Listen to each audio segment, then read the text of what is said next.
Gayang.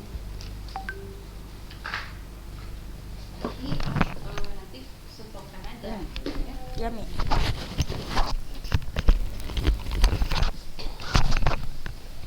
Aduh. Hmm.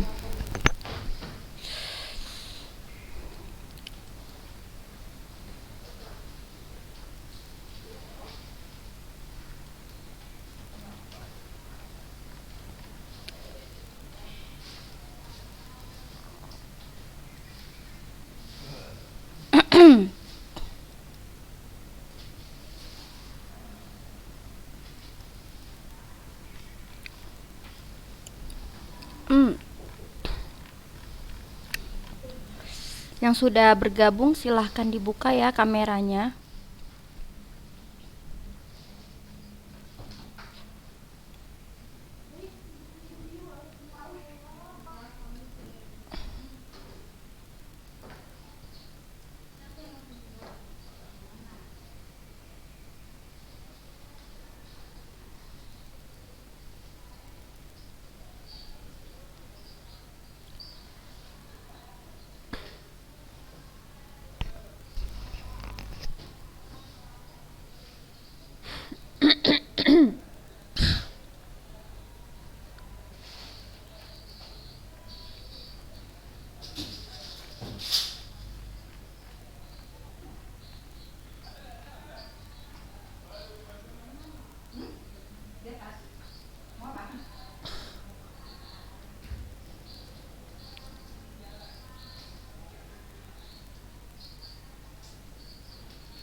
Masih 12 orang. Kok lama kali, Pep? Orang itu belum masuk berarti. Dari mana, PB? Hujan udah. Hujan. Hampir basah.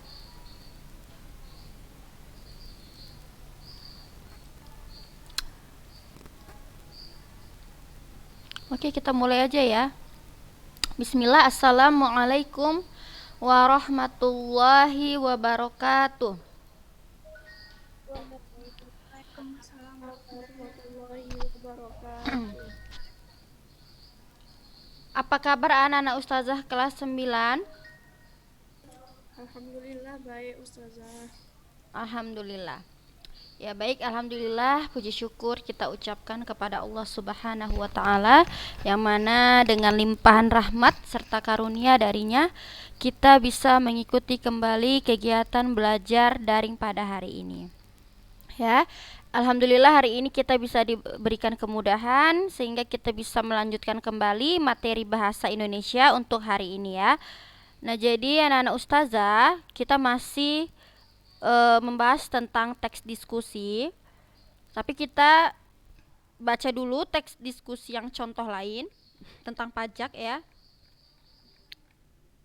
Oke.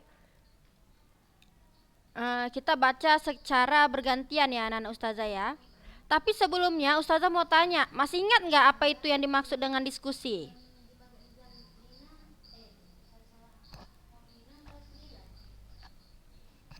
Ingat Ustazah. Coba apa Rehana Asia? Teks diskusi tujuannya untuk memecahkan suatu permasalahan.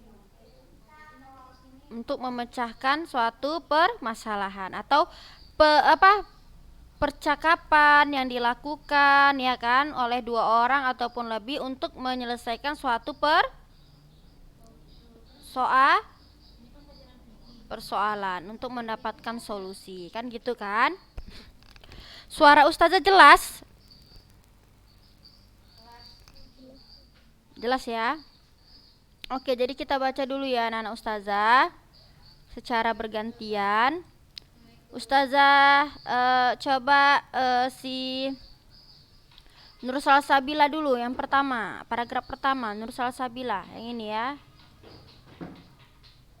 Kesadaran masyarakat, Zah. Kesadaran rakyat. Oh iya, Coba. kesadaran rakyat Indonesia membayar pajak masih sangat rendah. Sementara penerimaan negara selama 5 tahun terakhir 75-85% berasal dari penerimaan pajak. Haruskah kita berutang terus dengan bangsa asing? Lagi, Zah. Ya, boleh lagi. Kemandirian bangsa Indonesia akan tercapai jika kesadaran rakyat membayar pajak sudah tinggi. Sumber pembiayaan negara terbagi menjadi 3, pinjaman luar negeri dan dalam negeri. Penjualan sumber daya alam dapat penerimaan pajak. Penjualan sumber daya alam dan penerimaan pajak. Utang luar negeri dan dalam negeri dapat memberatkan posisi APBN RI karena utang luar negeri tersebut harus dibayarkan beserta dengan bunganya. Negara akan dicap sebagai negara miskin dan tukang utang karena tidak mampu mengatasi perekonomian negara sendiri. Penjualan sumber daya alam secara berlebihan dapat menyebabkan kerusakan lingkungan atau ekosistem, serta membuat sumber daya alam tersebut menjadi langka. Penerimaan negara melalui pajak merupakan satu-satunya sumber penerimaan negara yang minim risiko, serta dapat meningkatkan kemandirian bangsa. Oke, sudah. Lanjut Nadia Ulia.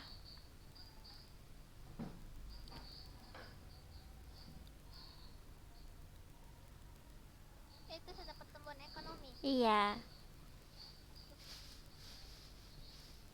Iya. Pertumbuhan ekonomi Indonesia menurut data World Bank tahun 2014 growth Indonesia sangat tinggi.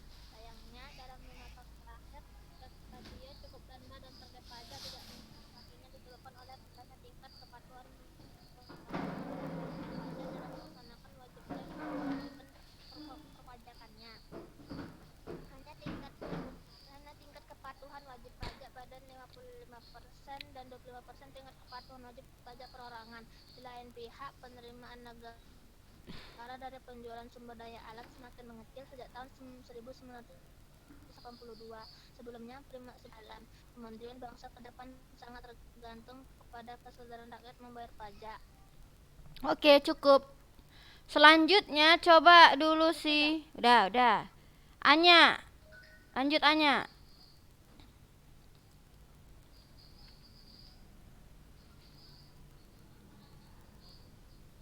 Banyak juga orang yang merasa tidak perlu menyumbang kepada negara. Mereka berpikir negaralah yang harus menyejahterakan rakyatnya. Mereka adalah sekelompok masyarakat kontraprestasi pajak, menolak membayar pajak dengan melakukan demonstrasi. Padahal mereka justru kelompok penikmat pajak, bukan pembayar pajak yang juga dikenal sebagai anggota masyarakat yang tergolong sebagai penikmat pajak tanpa berkontribusi. Yang patut disayangkan, ada juga anggota masyarakat yang merusak fasilitas umum yang dibiayai oleh pajak. Tindakan ini seperti merusak barang yang kita beli dengan keringat sendiri.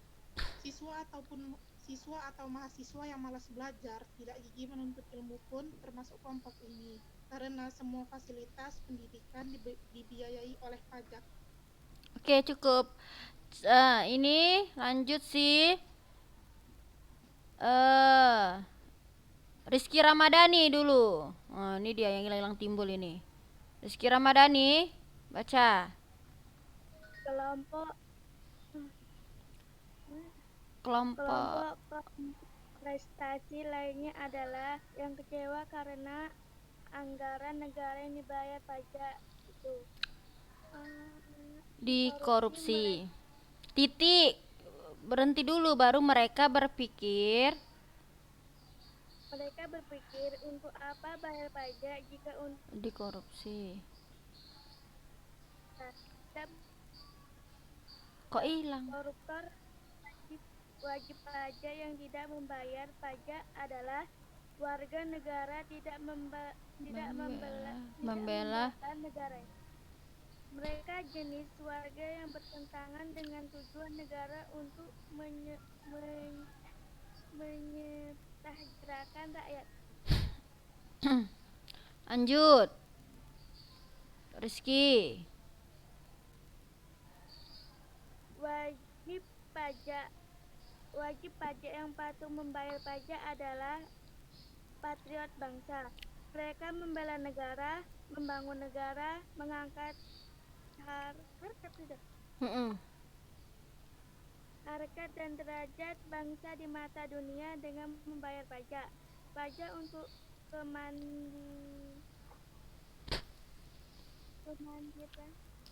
Kemandirian bangsa. Untuk kemandirian bangsa agar kita menjadi bangsa yang kuat dan disegani di dunia. Stop utang negara dengan membayar pajak. Pajak banyak, Utang hilang. Negara kaya. Rakyat makmur. Terwujudlah keadilan sosial bagi seluruh rakyat Indonesia.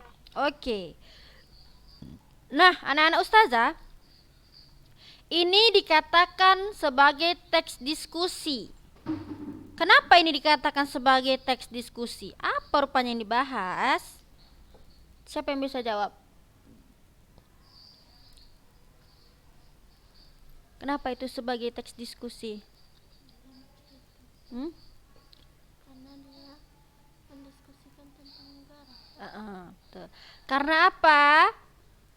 Coba jawab dulu. Siapa yang bisa menjawabnya? Apa yang dimasalahkan pada teks tersebut sehingga terciptalah teks diskusi ini ya? Nggak ada yang jawab. Tidur. Tentang pembayaran pajak yang minim saja. Tentang pembayaran pajak yang minim ya, masih rendah. Jadi itulah permasalahan yang akan didiskusikan. Ini adalah permasalahannya ya kan anak-anak ustazah? Benar. Nah, tentunya kita akan mencari solusi dalam teks tersebut, karena kan teks diskusi itu tujuannya untuk mendapatkan solusi dari suatu permasalahan. Ada yang bisa menemukan apa solusi yang dibuat penulis pada teks tersebut?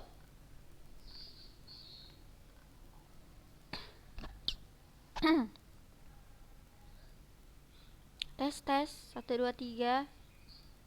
Cobalah. Tadi udah baca, apa kalian nggak pahami? Kan tadi ada solusi yang diberikan kan? Siapa yang bisa jawab? Apa solusi yang diberikan? Hah? Apa? Nadia Ulia? Wajib? Bayar pajak juga. Iya. Bayar pajak. Ya terus ada lagi loh. Ada solusinya. Cobalah. Siapa nih? Kok dikit kali kelas 9 yang hadir ya? Cuman 25 orang. Kemana semuanya? Masih pulang kampung.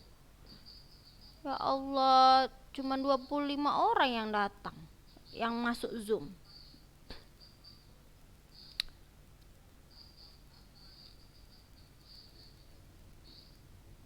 Loh, kok nggak ada yang jawab ya? Solusinya ada itu betul, tapi ada yang lebih tahu Naziha apa solusinya yang diberikan?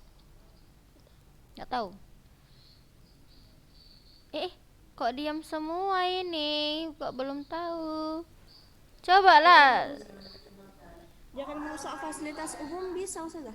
Iya, itu bisa, tapi solusi yang lebih umum mana di situ? Kalau solusi kan berarti kita dapatkan itu di akhir kan, anak-anak ustazah kan?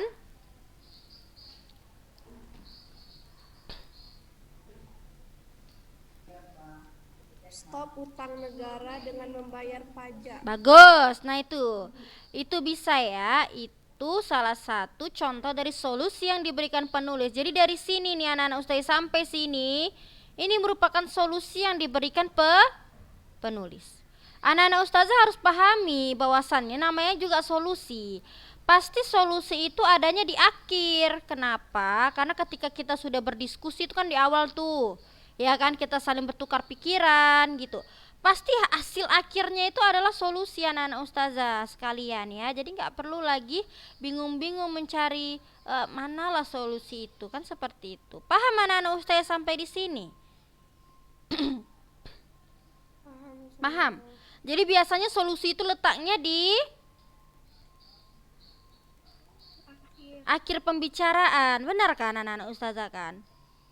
Kalau di awal kalian kalau cerita apa dulu yang kalian ceritakan? Pasti permasalahan kan gitu. Itulah maksudnya anak-anak ustazah. Ini ustazah lewatkan aja lah ya tentang pokok pikiran, karena kan udah ingat kan anak-anak ustazah kan yang paragraf induktif, deduktif, campuran, masih ingat kan?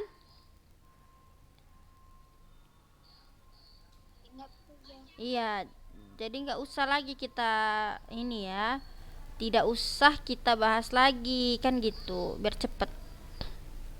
Nah, kita mau membandingkan anak-anak ustazah. Kan teks pertama itu tentang yang menjaga olahraga ya kan. Ini teks pertama kan, lihat nggak, nampak nggak di monitor teks pertama?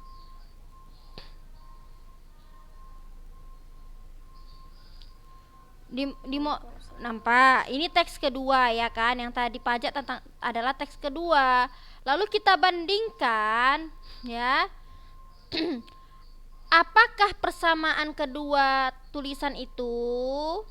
Sama-sama apa tulisan tersebut anak-anak ustazah?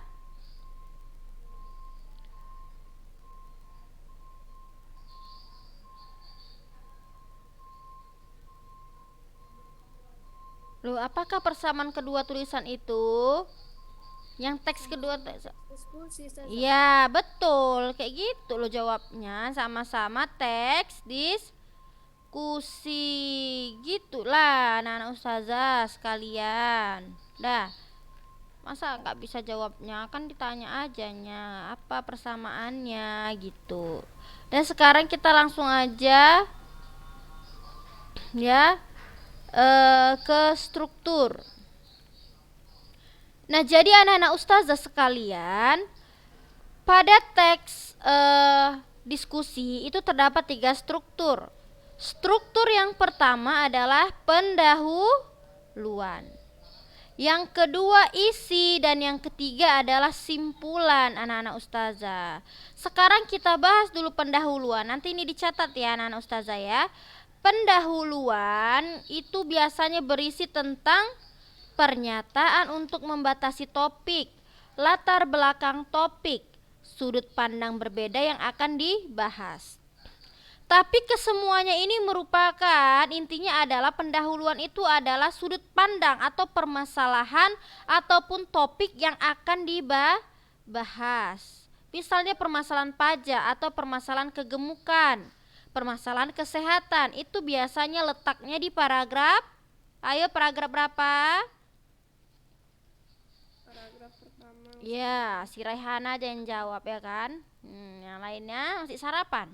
Ya, di paragraf pertama. Lalu ada yang kedua, isi.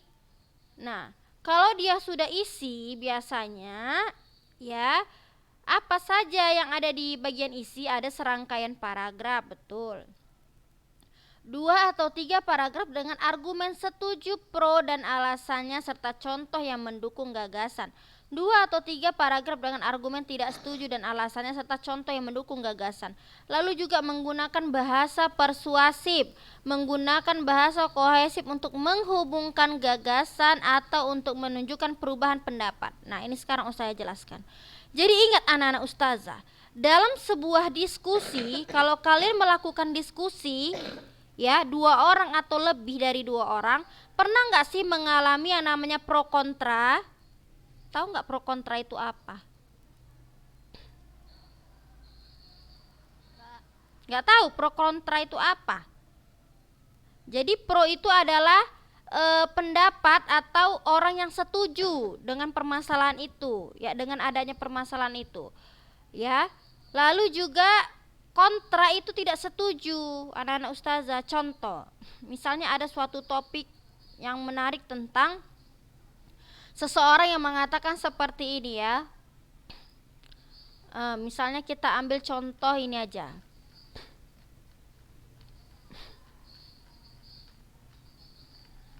Pajak. Ini ya misalnya, kesadaran rakyat Indonesia membayar pajak masih sangat rendah. Sementara penerimaan negara selama 5 tahun terakhir berasal dari penerimaan pajak. Haruskah kita berutang terus dengan bangsa asing? Nah, anak-anak ustazah, biasanya kalau kita berdiskusi itu pasti akan menimbulkan pro dan kontra. Ustazah tanya sama kalian, apakah kalian dengan teman-teman kalian memiliki pendapat yang sama?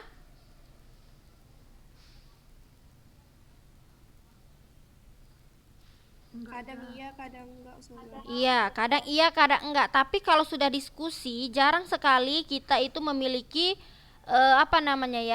yang setuju semua itu jarang. Pasti ada yang setuju, ada yang tidak setuju. Seperti ini, rakyat Indonesia itu kan banyak anak-anak ustazah. Ya, kalau ini dibuat seperti ini, ada yang setuju, iya memang seperti ini permasalahannya. Ada yang memang tidak setuju dikatakan seperti ini. Kan gitu. Itulah namanya teks diskusi. Jadi dalam suatu teks diskusi harus ada isinya itu mengacu pada argumen yang bersifat pro atau setuju, atau juga argumen yang tidak setuju. Apa itu argumen? Argumen itu adalah pandangan ya.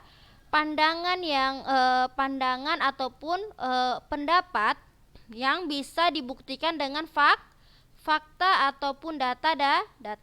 Itu dia anak-anak ustazah. Kita cari contohnya ya. Tadi ini permasalahan tentang pajak yang rendah ya, pembayaran pajak yang rendah. Kita lihat ada nggak di sini ya argumen nih. Negara akan dicap sebagai negara miskin dan tukang utang karena tidak mampu mengatasi perekonomian negara sendiri. Negara akan dicap sebagai negara miskin dan tukang hutang karena tidak mampu mengatasi perekonomian negara sendiri. Kira-kira Ananda sekalian, kalimat ini itu merujuk kemana? Setuju atau tidak setuju dengan pendapat di paragraf 1?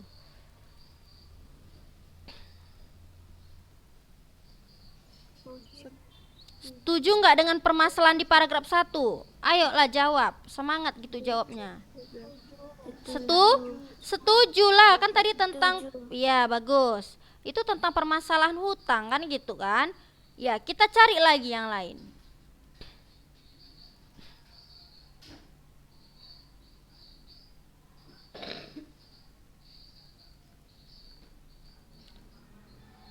Nih.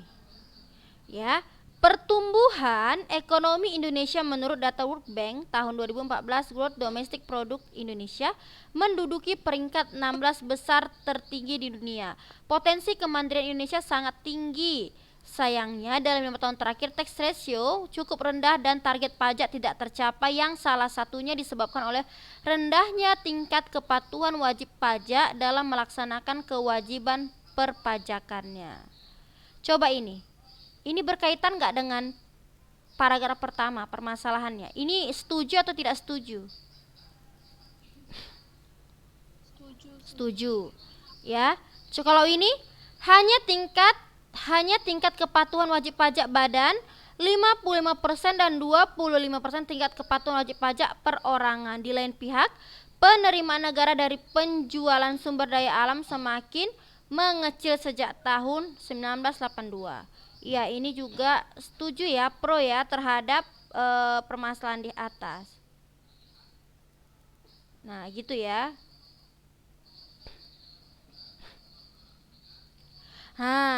Tadi setuju. Sekarang kita cari argumen yang menunjukkan bahwasannya dia tidak setuju dengan pandangan tersebut. Paragraf pertama. Ustazah mau tanya ya, yang ini. Banyak juga orang yang merasa tidak perlu menyumbang kepada negara. Mereka berpikir negaralah yang harus menyejahterakan rakyatnya. Nih, Ustazah mau tanya sama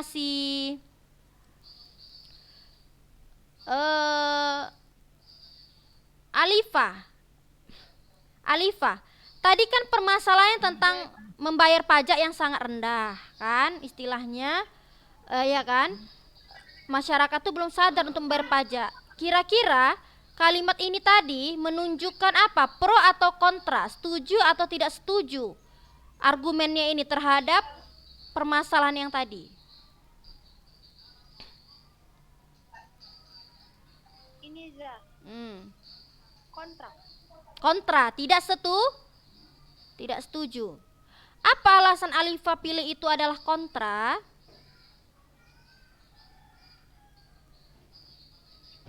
Tadi kan harus diwajibkan kita bayar pajak, kan gitu rendahnya kita membayar pajak. Yang tadi setuju memang betul, kita itu memang rendah kali. Ini berarti kan kontra, betul Alifah ini kontra dia. Tapi alasannya kenapa Alifah milih ini?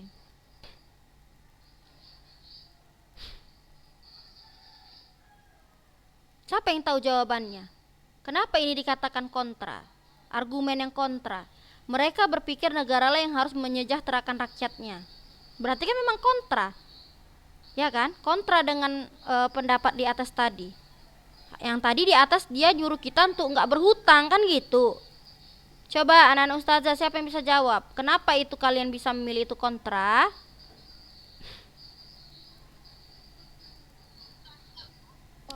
Apa Rania? Karena di situ berlawanan dengan argumen yang di paragraf yang tadi sih. Bagus, karena ini berlawanan dengan argumen atau permasalahan yang dibahas tadi. Benar ya anak-anak ustazah ya? Benar. Inilah namanya argumen kontra. Ya, ini lagi mereka adalah sekelompok masyarakat kontra prestasi pajak, menolak membayar pajak dengan melakukan demonstrasi. Berarti ini juga termasuk apa?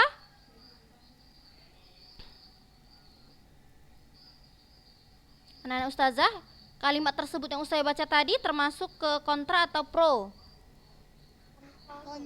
Kontra. Karena dia tidak mau mengikuti arahan pemerintah untuk membayar pajak. Karena sebagian orang dia malah mau melakukan demonstrasi. Inilah namanya argumen, karena memang dia ada data-datanya. Nih, padahal mereka justru kelompok penikmat pajak, bukan pembayar pajak yang juga dikenal sebagai anggota masyarakat yang tergolong sebagai penikmat pajak tanpa kontribusi. Sudah lengkap anak-anak ustazah ya. Yang tadi ini udah ada yang pro-nya, argumen yang pro. Yang ini adalah argumen yang kontra. Sampai di sini paham anak-anak ustazah tentang pro dan kontra